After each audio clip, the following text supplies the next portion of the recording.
CET exam की तैयारी करने वाले सभी अभ्यर्थियों को नमस्कार।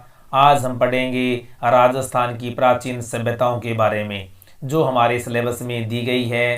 पहली कालीबंगा, दूसरी आहाड़, तीसरी गणेश्वर, चौथी बालाथल और पांचवी है बेराट। यानी कुल 5 सभ्यताओं को हमारे सिलेबस में सम्मिलित किया गया है, जिसमें से ऑलवेज कोई भी एग्ज़ाम हो 2 से 3 क्वेश्चन हैं वो इन सभ्यताओं से ऑलवेज पूछे जाते हैं। इसी प्रकार सभी अभ्यर्थियों को पता ही होगा कि सीईटी एग्ज़ाम्स के लिए डेट्स हैं वो घोषित हो चुकी हैं। जैसे सीईटी फर्स्ट का मतलब है ग्रेजुएशन लेवल। जो ग्रेजुएशन लेवल के अभ्यर्थी हैं उनके लिए सीईटी एग्ज़ाम्स की जो डेट हैं 6, 7, 8 और 9 जनवरी रखी गई है। इसी प्रकार से सीईटी एग्ज़ाम सेकेंड जो कि सीनियर बेस पर जो सीईटी होने जा रही है उनके लिए एग्ज़ाम्स की डेट्स हैं 18, 19, 25 और 26 फरवरी रखी गई है। तो सभी साथी हैं, सभी स्टूडेंट्स हैं वो तैयारी में गंभीरता से लग जाएं और बढ़ते हैं आज के इस टॉपिक की ओर। सबसे पहला है, आज हम पढ़ेंगे कालीबंगा सभ्यता। तो देखते हैं पहला प्रश्न। फर्स्ट क्वेश्चन है, कालीबंगा राजस्थान के किस जिले में स्थित है? तो ध्यान रखना, बहुत ही इंपॉर्टेंट, कहाँ पर है? हनुमानगढ़ के अंदर। अगला प्रश्न है, कालीबंगा राजस्थान के किस संभाग में स्थित है? तो ध्यान रखना, बीकानेर संभाग में। अब बात करते हैं बीकानेर संभाग की। तो बीकानेर संभाग में देखो कौन कौन से ज़िले आते हैं। तो बीकानेर जो संभाग है उसमें 4 ज़िले आते हैं। कौन कौन से? ध्यान रखना, श्री गंगानगर, हनुमानगढ़, चूरू और बीकानेर। इट मीन्स जो कालीबंगा सभ्यता है वो कहाँ है? हनुमानगढ़ के अंदर। इट मीन्स कौन से संभाग में है? ये बीकानेर संभाग में है। तो ये देखो, ये राजस्थान का अगर मैप देखें हम तो यहाँ पर है श्री गंगानगर और यहाँ पर हनुमानगढ़ और यहाँ पर क्या है? चूरू और यहाँ पर क्या है? बीकानेर। तो देखो यहाँ पर ये इस बीकानेर संभाग में कितने ज़िले हैं? 4 ज़िले हैं। और कालीबंगा सभ्यता कहाँ पर है? हनुमानगढ़ के अंदर। और संभाग पूछे तो कहाँ पर है? बीकानेर संभाग में स्थित है। अगला प्रश्न है, कालीबंगा की खोज कब की गई? तो ध्यान रखना, 1952 में। किसने की? ए घोष ने। किसने की? ए घोष ने। पूरा नाम है अमलानंद घोष। अमलानंद घोष ने इसको प्रकाश में लाने का श्रेय या खोजने का श्रेय किसको है? अमलानंद घोष को है। इसी प्रकार से जो बोर्ड की बुक है उसमें 1951 में दे रखा है। यदि ऑप्शन में 1951 हो तो भी ऑप्शन हमारा सही है, या फिर वहाँ पर लिखा हो 1951-52 लिखा हो तो भी हमारा ऑप्शन क्या है? ये सही है। इसी प्रकार से वहाँ पर क्वेश्चन आता है कि आज़ादी के पश्चात में, क्योंकि आज़ादी कब मिली? 15 अगस्त 1947। आज़ादी के बाद में राजस्थान में खोजा गया पहला पुरातात्विक स्थल है, तो ध्यान रखना, कालीबंगा। अगला प्रश्न है, राजस्थान की किस सभ्यता से अग्निकुंड के साक्ष्य मिले हैं? तो ध्यान रखना, कहाँ से मिले हैं? कालीबंगा से। वहाँ पर अग्निकुंड लिखा हो सकता है, वहाँ पर वेदिकाएं लिखा हो सकता है, वहाँ पर हवन कुंड लिखा हो सकता है। ठीक है, तो कहाँ से मिले? कालीबंगा से। और कितने मिले? 8। अगला प्रश्न है, राजस्थान की किस सभ्यता से युगल समाधि के अवशेष मिले हैं? तो ध्यान रखना, कालीबंगा एकमात्र जो सभ्यता है जहाँ से युगल समाधि के क्या मिले हैं? अवशेष मिले हैं। अब देखो एक बात और बता देता हूँ मैं आपको, यहाँ पर क्या है? 3 तरह की समाधियाँ मिली हैं। और किस भाग से मिली हैं? पश्चिमी टीले के पश्चिमी भाग से। पश्चिमी टीले के पश्चिमी भाग से 3 तरह की समाधियाँ मिली हैं जिनकी चर्चा हम आगे करेंगे। अगला प्रश्न है, कालीबंगा सभ्यता को किसने सिंधु घाटी सभ्यता के स्थल के रूप में पहचाना? तो ध्यान रखना, अमलानंद घोष जी ने इसको क्या? सिंधु घाटी सभ्यता के स्थल के रूप में पहचाना। देखो साथियों, आपने 2-3 बातें जरूर पढ़ी होंगी। आपने सिंधु घाटी सभ्यता का नाम सुना होगा, हड़प्पा का नाम सुना होगा। तो कालीबंगा सभ्यता क्या थी? इनके समकालीन थी। और यहाँ के पूरा तात्विक जो स्थल हैं वो वहाँ के पुरातात्विक स्थलों के समानता रखते थे। इसलिए क्या है, कालीबंगा सभ्यता को क्या है, सिंधु घाटी सभ्यता का एक हिस्सा माना जाता है। इसलिए इसे कहते हैं सिंधु घाटी सभ्यता या सैंधव सभ्यता या हड़प्पा सभ्यता के नाम से भी जाना जाता है। अगला प्रश्न है, किस प्राक हड़प्पा सभ्यता स्थल से जुते हुए खेत के साक्ष्य मिले हैं? तो ध्यान रखना, बहुत ही इंपॉर्टेंट प्रश्न है। सीधा ही क्वेश्चन में पूछा जाता है जुते हुए खेत के अवशेष कहाँ पर मिले? एकमात्र कालीबंगा से मिले हैं। और यही नहीं, विश्व में ऐसा क्वेश्चन भी आ सकता है, विश्व में एकमात्र जुते हुए खेत के अवशेष कहाँ पर मिले हैं? कालीबंगा से। ऐसा क्वेश्चन भी आता है कई बार कि ग्रिड पैटर्न से जो जुते हुए खेत के अवशेष मिले वो कहाँ पर मिले हैं? कालीबंगा से। कई बार प्रश्न ऐसे भी लिख देते हैं, आड़ी तिरछी पद्धति से जुते हुए खेत के अवशेष कहाँ पर मिले हैं? कालीबंगा से। और कई बार क्वेश्चन ऐसे आता है कि आड़ी तिरछी जो रेखाएं हैं वो एक दूसरे के समकोण पर हैं, तो ऐसे अवशेष कहाँ पर मिले हैं? तो ध्यान रखना, कहाँ से? कालीबंगा से। और कौन कौन सी खेती होती थी? ध्यान रखना यहाँ पर, गेहूं और जौ। और इसका एक नाम और भी है, ध्यान रखना, संस्कृत के अंदर इसे क्या कहा जाता है? बहुधान्य क्षेत्र भी किसे कहा जाता है? कालीबंगा को कहा जाता है। अगला प्रश्न है, किस सभ्यता स्थल से मेसोपोटामिया के समान बेलनाकार मोहरें मिली हैं? देखो प्रश्न कितना सिंपल है लेकिन थोड़ा सा घुमा दिया गया। मेसोपोटामिया के समान बेलनाकार मोहरें मिली हैं, तो ध्यान रखना कहाँ से? कालीबंगा सभ्यता से। अब देखो प्रश्न ये भी आ सकता है कि कौन सी सभ्यता है वो क्या है? कालीबंगा के समान थी, तो ध्यान रखना मेसोपोटामिया यानी उसके समकालीन सभ्यता थी। अगला प्रश्न है, कालीबंगा किस भाषा का शब्द है? कालीबंगा किस भाषा का शब्द है? ध्यान रखना, सिंधी भाषा का शब्द है, जिसका अर्थ क्या होता है? काले रंग की चूड़ियाँ। तो साथियों वीडियो को पूरा देखें। मैं इस वीडियो के अंदर आपको पूरे क्वेश्चनों के साथ में इस कालीबंगा सभ्यता के बारे में डिटेल में बताने वाला हूं। तो पूरा अगर आप देखते हो इसे तो कोई भी क्वेश्चन आपके आने वाले एग्जाम में छूटने वाला नहीं है। साथ साथ में आप इसके नोट्स बनाइए और कंटिन्यूस तैयारी को रखिए, आपका सीईटी एग्जाम आपका होगा। अगला प्रश्न है, कालीबंगा के किस क्षेत्र से दुर्ग व नगर क्षेत्र मिले हैं? यानी टीले, यहाँ पर किस टीले से?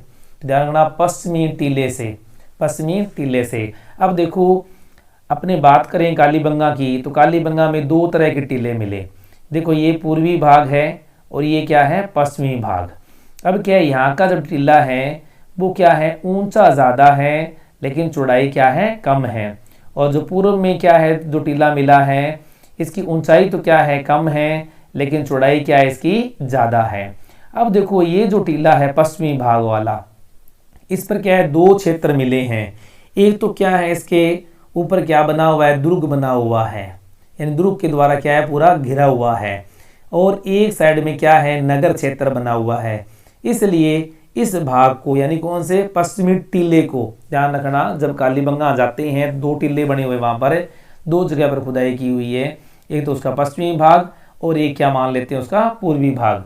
तो पश्चिमी भाग वाले कहते हैं पश्चिमी टीला, इसे कहते हैं पूर्वी टीला। अब पूर्वी टीला क्या है? ऊंचाई तो कम है लेकिन चौड़ाई क्या है? इसकी ज़्यादा है। जबकि बात करें पश्चिम वाले की, ऊंचाई ज़्यादा है जबकि चौड़ाई क्या है? कम है। अब ये जो टीला है इसमें क्या है? पूरा क्षेत्र किससे घिरा हुआ है? एक दुर्ग से घिरा हुआ है। और जहाँ पर क्या है? दो क्षेत्र, एक नगरीय क्षेत्र है और एक दुर्ग क्षेत्र है, जिसे हम कहते हैं गड़ी दुर्ग भी कहते हैं। अब देखो ये पूरा दुर्ग के कारण क्या है? एक परकोटे से घिरा हुआ है। तो वहां पर प्रश्न आता है, परकोटे से घिरा हुआ क्या है? परकोटे से घिरा हुआ सभ्यता स्थल कौन सा है? तो ध्यान रखना, एकमात्र कालीबंगा सभ्यता स्थल है। अगला प्रश्न है, कालीबंगा सभ्यता किस प्रकार की सभ्यता थी? तो ध्यान रखना, नगरीय प्रधान सभ्यता, नगरीय प्रधान सभ्यता। अब क्यों थी? ध्यान से देखो, क्योंकि यहाँ पर जो घर बने हुए थे वो क्या थे, एक पंक्तियों में, जैसे हम बात कर सकते हैं जयपुर के अंदर क्या है, जैसे पंक्तियां बनी हुई है फिक्स, उस प्रकार से एक लाइन के अंदर ए लाइन थी। ठीक है, इसलिए सभ्यता का नाम क्या है, नगरीय प्रधान सभ्यता। और घरों से पानी निकालने के लिए क्या है, कुछ लकड़ी की नालियां बनी हुई थी। इसी प्रकार से वहाँ पर दुकानें लगाने के लिए चबूतरे बने हुए थे, इसलिए सभ्यता का नाम क्या है, नगरीय प्रधान सभ्यता। अगला प्रश्न है, कालीबंगा से शवों की अंत्येष्टि कितनी तरह से की जाती थी? हमने इसको पहले भी पढ़ा, कितनी तरह से की जाती थी, 3 तरह से की जाती थी। और ये शव हैं, उनका जो शमशान घाट है वो कहाँ पर मिला है, पश्चिमी भाग से, जिसको हमने पहले भी पढ़ा। किस भाग में स्थित है ये, पश्चिमी भाग में स्थित है। और 3 तरह की समाधियाँ मिली हैं, पूर्ण समाधिकरण, आंशिक समाधिकरण और दाह समाधिकरण। और तीनों के तीनों आपके स्क्रीन पर दिखाई जा रही हैं। ध्यान से देखिए कि पूर्ण समाधिकरण में यानी पूरा आदमी है उसको दिखाया गया है, आंशिक में अंडाकार, और इसमें दाह समाधिकरण के अंदर क्या है, व्यक्ति के साथ में कुछ क्या है, मणके आदि है वो भी ये दर्शाए गए हैं। अगला प्रश्न है, कालीबंगा के लोग किस धातु से परिचित नहीं थे? बहुत ही इंपॉर्टेंट प्रश्न है, वहाँ पर पूछा जाता है कि किस धातु से परिचित नहीं थे। अब देखो, ये लोहे से परिचित नहीं थे। अगर बात करें कालीबंगा, अब देखो यहाँ पर 1-2 बातें ध्यान से देखने वाली हैं कि देखो, सभ्यताओं के बारे में जब हम पढ़ते हैं तो सभ्यताएं मुख्यतः हम 3 भागों में बांट रखी है। एक तो है पाषाण कालीन, पाषाण यानी पत्थरों पर जो अवशेष मिलते थे उनके आधार पर हम आकलन करते थे। दूसरी है हमारे पास में क्या, ताम्र युगीन। और तीसरी चीज़ होती है हमारे पास में लोह कालीन। तो ध्यान रखना, राजस्थान के अंदर जो कालीबंगा है वो क्या है, ताम्र युगीन, या हम कहते हैं उसको कांस्य युगीन सभ्यता के अंदर आती है। तो उस समय के लोग हैं वो लोहे से परिचित नहीं थे। इस बात का ध्यान रखना, बहुत ही इंपॉर्टेंट प्रश्न है कि किस चीज़ से परिचित नहीं थे, लोहे की वस्तुओं से, लोहे से परिचित इस सभ्यता के लोग नहीं थे। किससे परिचित थे ये मेनली, तांबे की बात करें तो तांबे से परिचित थे, सोने से परिचित थे, चांदी से परिचित थे, लेकिन लोहे से परिचित नहीं थे। अगला प्रश्न है, किस सभ्यता स्थल से अलंकृत ईंट और पूर्ण हाथी दांत, अब देखो हाथी का दांत कितना बड़ा होता है, यानी पूरा हाथी का दांत मिला है, इसका मतलब उस समय हाथी भी थे, है ना। और अलंकृत ईंट की बात करें, इस तरह से ईंट है वो क्या बनी हुई थी और इस पर क्या है, क्या की गई है, अलंकृत यानी कुछ आकृतियां बनाई गई हैं। तो क्वेश्चन आता है, किस सभ्यता स्थल से अलंकृत ईंट व पूर्ण हाथी दांत के अवशेष मिले हैं? तो ध्यान रखना, कालीबंगा से। बहुत ही इंपॉर्टेंट प्रश्न है, ये प्रश्न कई बार एग्जाम में पूछा गया है, तो ये प्रश्न आ सकता है, बहुत ही इंपॉर्टेंट प्रश्न है। अगला प्रश्न है, कालीबंगा से किन किन सभ्यताओं के अवशेष प्राप्त हुए हैं? तो ध्यान रखना, पूर्व हड़प्पा कालीन और उत्तर हड़प्पा कालीन। यह प्रश्न ऐसा भी आता है कि वहाँ पर किस स्थान पर पूर्व हड़प्पा कालीन और उत्तर हड़प्पा कालीन तीनों स्तरों के क्या अवशेष मिले हैं? तो ध्यान रखना, कालीबंगा से। इससे पहले जिन साथियों ने वीडियो को लाइक, शेयर और सब्सक्राइब नहीं किया है तो चैनल को लाइक भी कर दें, और फर्स्ट टाइम विजिट कर रहे हैं तो चैनल को सब्सक्राइब अवश्य करें। अगला प्रश्न है, कालीबंगा से हड़प्पा कालीन संस्कृत युग के अवशेष कितने स्तरों में प्राप्त हुए हैं? बहुत इंपॉर्टेंट प्रश्न, अभी आरपीएससी फर्स्ट ग्रेड में ये प्रश्न पूछा गया था, आरपीएससी फर्स्ट ग्रेड में ये प्रश्न पूछा गया था। तो ध्यान रखना, कितने स्तरों में? 5 स्तरों में। अब देखो ये स्तर क्या है, देखो जब हम खुदाई करते हैं, ये देखो इस तरह से खुदाई करते हैं अपने, तो ये मान लेते हैं एक लेयर है, ये सबसे नीचे की लेयर, उसके बाद की लेयर, इस तरह से हमने क्या मान ली, इसको 5 लेयर मान ली। अब क्या है, जो ये जो लेयर है 3 वाली, ये तो कहाँ पर मिली है अपने पास में, हम कह सकते हैं ये प्राक हड़प्पा कालीन, जो कि पूर्वी टिल्ले से प्राप्त हुई है, पूर्वी टिल्ले से, जो हड़प्पा से पूर्व के बात को बताती है, यानी पुरातात्विक अवशेष मिले हैं, ठीक है, पूर्वी जो टीला है वहाँ से।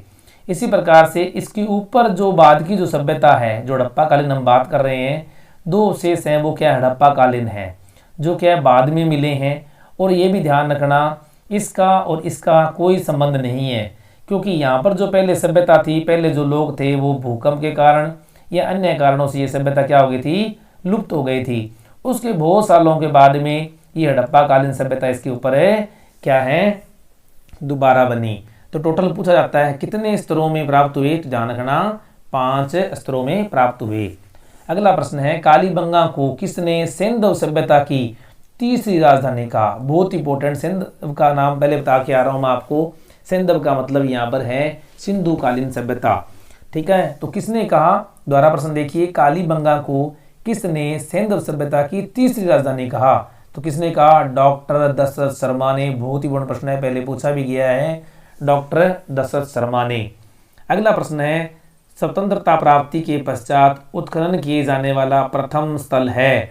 तो ध्यान रखना प्रथम स्थल का कौन सा है, कालीबंगा। पहले भी हम देख चुके हैं, इसकी खोज कब हुई थी, 1951-52 में, क्योंकि आज़ादी कब मिली थी, 1947 में।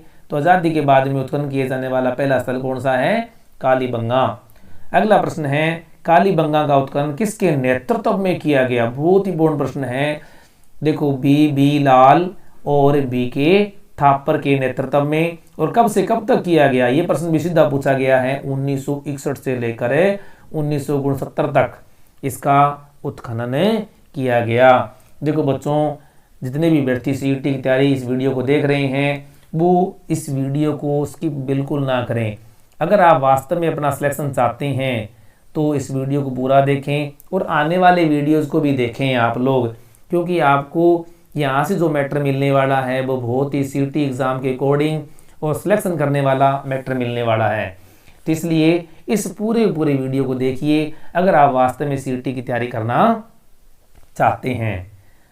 अगला प्रश्न है छोटे टीले के नीचे स्तरों से किस सभ्यता के अवशेष प्राप्त हुए हैं। तो ध्यान रखना प्राक हड़प्पा कालीन। प्राक का मतलब हड़प्पा से पूर्व के अवशेष, हड़प्पा से पूर्व के अवशेष, उसके पहले के अवशेष। मैंने बता के आ रहा हूँ यहाँ पर देखो, मैंने बताया ना भी आपको कि क्या है, यहाँ पर 5 स्तरों में क्या अवशेष मिले। नीचे वाले जो 3 स्तर हैं वो क्या हैं, पूर्व हड़प्पा कालीन यानी हड़प्पा से भी पहले के हैं। और उसके ऊपर 2 क्या है, वो 2 क्या है, हड़प्पा कालीन है। इसलिए यहाँ पर टोटल कितने 5 स्तरों में, और छोटे टिल्ले के नीचे के स्तर में कहाँ मिले अपने को, प्राक हड़प्पा कालीन सभ्यता के स्थल से यानी जो सामग्री है वो प्राप्त हुई है। अगला प्रश्न है कालीबंगा सभ्यता के लोगों की लिपि थी। तो ध्यान रखना वैसे तो यहाँ की भाषा को पढ़ा नहीं जा सका, ध्यान रखना पढ़ा नहीं जा सका, ठीक है। लेकिन यहाँ की लिपि की बात करें तो दाएं से बाईं ओर, क्वेश्चन ये भी आ सकता है उर्दू के समान, उर्दू के समान यानी दाएं से बाईं ओर लिखा जाना। अगला प्रश्न है कालीबंगा सभ्यता का काल कार्बन डेटिंग पद्धति के अनुसार माना जाता है। अब ध्यान रखना कार्बन डेटिंग क्या है। तो ध्यान रखना छात्रों कि कोई भी अपने पास में पदार्थ है या कोई पुरातात्विक अपने पास में अवशेष है, अब उसकी आयु निर्धारण करनी है आपने। आपको कोई हड्डी मिल गई, उसकी आयु कितनी है बताने के लिए एक टेक्निक होती है C14 यानी कार्बन डेटिंग बोलते हैं। ये कार्बन का एक समस्थानिक होता है जिसके द्वारा क्या है, किसी भी वस्तु कोई अवशेष है उसकी आयु का निर्धारण हम कर सकते हैं। तो कार्बन डेटिंग पद्धति के अनुसार इसकी जो काल है, इसकी जो एज है वो क्या मानी गई थी, 2350 ईसा पूर्व से लेकर 1750 ईसा पूर्व। बहुत ही पूर्ण प्रश्न है, सीधा प्रश्न पूछा जा सकता है आपसे कि कालीबंगा सभ्यता का काल क्या है। तो 2350 ईसा पूर्व से लेकर 1750 ईसा पूर्व। अगला प्रश्न है कालीबंगा के लोग किन 2 फसलों को उगाना जानते थे। अभी हम पढ़ के आ रहे हैं कौन सी वहाँ जुताई थी, एक तो ग्रिड सिस्टम से जुताई थी, और अपने खेतों में भी देखते हैं कई बार क्या है, गेहूँ है जो है छिंटा मार के क्या कर देते हैं अपने ऐसे ऊपर क्या है उस पर कल्टीवेटर या चला देते हैं, जिससे क्या है, तो वही चीज़ यहाँ पर है गेहूँ और जौ। तो किस 2 फसलों के बारे में जानते थे, गेहूँ और जौ। और इसी कारण क्या है कालीबंगा सभ्यता स्थल को कहते हैं बहुधान्य सभ्यता। अगला प्रश्न है किस सभ्यता स्थल से भूकंप के स्पष्ट प्रमाण प्राप्त हुए हैं। तो किससे हुए हैं, कालीबंगा सभ्यता से। बहुत ही इंपॉर्टेंट सभ्यता है कालीबंगा की, भूकंप से वहां पर क्या है कि वो सभ्यता एकदम से क्या हो गई, नष्ट हो गई। अगला प्रश्न है, कालीबंगा सभ्यता के लोगों के घरों का मुख्य द्वार किस तरफ होता था? तो ध्यान रखना, मोहल्ले की ओर। अब देखो, जैसे अपने बात करें, ये मेन रोड है और मोहल्ला इस साइड में है, ठीक है। इस मेन रोड पर इनके द्वार नहीं खुलते थे। कहाँ खुलते थे? पीछे की साइड में खुलते थे। इस तरह से पीछे की साइड में जहाँ पर उनका मोहल्ला था, उधर उनके क्या घरों के मुख्य गेट है वो खुलते थे, मेन रोड की तरफ नहीं खुलते थे। इसलिए क्वेश्चन आ सकता है कि कालीबंगा सभ्यता के लोगों के घरों का मुख्य द्वार किस तरफ होता था? मोहल्ले की ओर। अगला प्रश्न है, कालीबंगा से प्राप्त चूल्हों की आकृति कैसी थी? यानी जो खाना बनाने वाले चूल्हे थे उनकी आकृति कैसी थी? ध्यान रखना, तंदूर के समान। वर्तमान है तंदूर के समान। अब ये प्रश्न भी आ सकता है कि तंदूर कहाँ से मिले हैं? तो कालीबंगा सभ्यता से। देखो, तंदूर होते हैं ना रोटी बनाने वाले, उन तंदूर कहाँ से मिले हैं? कालीबंगा से। और चूल्हों का आकृति क्या है, कैसी थी? तंदूर के समान, तंदूर के समान। अगला प्रश्न है, कालीबंगा के लोग किस प्रकार का आहार करते थे? तो ध्यान रखना, शाकाहारी भी थे और मांसाहारी भी थे। और शाक के अंदर क्या लेते थे? फल फ्रूट, है ना, फल फ्रूट जो भी हैं। इसी प्रकार से मुख्य क्या था? गेहूं और जो हम पढ़ के आ रहे हैं पहले भी, गेहूं और जौ। इसी प्रकार से ये मांसाहारी भी थे। अगला प्रश्न है, कालीबंगा के लोग घरों से गंदे पानी का निकास के लिए क्या प्रयोग करते थे? देखो, पक्की ईंट की नालियाँ, पक्की ईंट की नालियाँ, शोषण पात्रों। और ध्यान रखना, शोषण पात्रों यानी जमीन में खड्डे बनाकर क्या है, शोषण पात्र बनाए जाते थे, उनको दबा दिया जाता था। इसी प्रकार से लकड़ी की नालियाँ, लकड़ी की नालियाँ कहाँ बनाई जाती थी? कालीबंगा के अंदर। क्वेश्चन आता है कि लकड़ी की नालियों के द्वारा पानी कहाँ निकालते थे? कालीबंगा सभ्यता के लोग निकालते थे। अगला प्रश्न बहुत ही इंपॉर्टेंट प्रश्न है, सुनियोजित नक्शे पर बसा सभ्यता स्थल है। सुनियोजित कौन सा है? कालीबंगा। हम पहले भी पढ़ के आ रहे हैं, कालीबंगा क्या है? नगरीय प्रधान सभ्यता है। और ये क्या है, ऐसा क्वेश्चन पूछ सकते हैं, जयपुर की तरह बसा शहर, जयपुर की तरह बसा सभ्यता स्थल कौन सा है? कालीबंगा, ठीक है। या समकोण पैटर्न पर बसा हुआ शहर कौन सा है? तो ध्यान रखना, कालीबंगा। अगला प्रश्न है, कालीबंगा के लोग किस देवी या देवता की पूजा करते थे? देखो, सारी बातें हम पढ़ रहे हैं, देवी देवता पता होना चाहिए ना। तो उस समय क्या धार्मिक भावना ज्ञात नहीं है, यानी वहां पर क्वेश्चन आपको देंगे, शिव जी की पूजा करते थे, एक वहां पर मात्र देवी की पूजा करते थे, या किसी की नहीं, या अन्य, या कोई नहीं। तो ध्यान रखना, किसी भी देवता की पूजा नहीं करते थे, क्योंकि उस समय की धार्मिक भावना के बारे में अभी तक कोई स्रोत ज्ञात नहीं हुए हैं। अगला प्रश्न है, कालीबंगा से मुख्य रूप से किन चीजों को हड़प्पा के अन्य स्थलों पर भेजा जाता था या व्यापार किया जाता था? तो ध्यान रखना, अनाज, मनके और तांबे को अन्य स्थलों पर भेजा जाता था। या मुख्य व्यापार किन का होता था? व्यापार पूछ लेते हैं तो किसका व्यापार था? अनाज का, मनकों का और तांबे का व्यापार किया जाता था। अगला प्रश्न है, राज्य सरकार द्वारा कालीबंगा में प्राप्त पुरातात्विक वस्तुओं के संग्रह हेतु संग्रहालय की स्थापना, संग्रहालय या पर वहां पर लिखा होगा म्यूजियम, क्या लिखा होगा? म्यूजियम की स्थापना कब की गई? ध्यान रखना, 1985-86 में क्या म्यूजियम की स्थापना की गई थी। कभी आप लोग कालीबंगा घूमने गए हो तो वहां पर देखना, सबसे पहले क्या बना हुआ है? म्यूजियम बना हुआ है। अगला प्रश्न है, कालीबंगा को दीनहीन बस्ती क्यों कहा जाता है?